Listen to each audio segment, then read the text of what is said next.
سلام دوستان، امروز اومدیم با کیک هویج انگلیسی.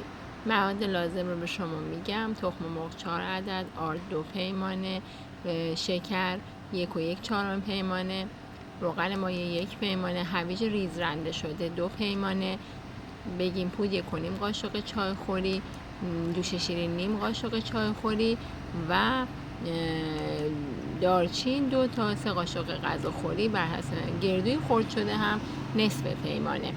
اول میایم تخم مرغ رو توی یک ظرف مناسب میشکنیم، شکر رو بهش اضافه میکنیم. من اینجا از یه مقدار شکر قهوه‌ای و مقدار شکر سفید استفاده کردم.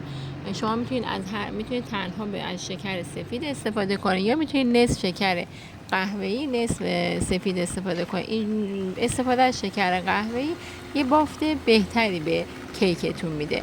بعد با همزن اونقدر این مایه رو میذاریم تا به این صورت کرم رنگ و کشدار بشه. آرد به همراه مواد خوش مثل بیکینگ پود، جوش شیرین و دارچین الک میکنیم، به مایه تخم مرغیمون اضافه میکنیم و اول کمی با همزن مخلوطش میکنیم تا به این ور اون ور نپاشه و بعد اونقدری با همزن میزنیم تا یک مخلوط صاف و یک دست رو کاملا مخلوط شده به همون بده.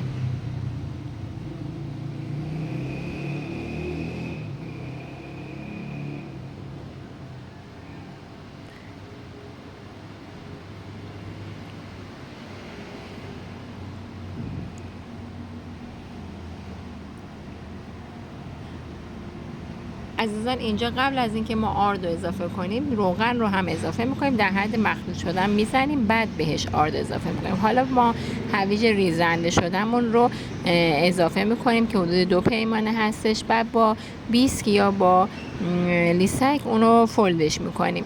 هویجتون بهتره که آب نداشته باشه. اگر احساس کردین هویج خیلی پر آبه، اونو با در بین 2 دست فشارش بدیم و آب اضافیشو بگیرین. در این صورت نیاز نیست که حتما هویج ها رو فشرده کنیم.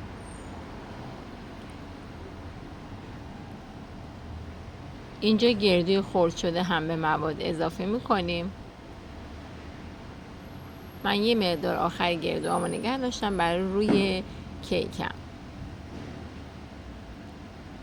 دوباره با بیسک مخلوط میکنیم تا این مخلوط یه دست به همون بده.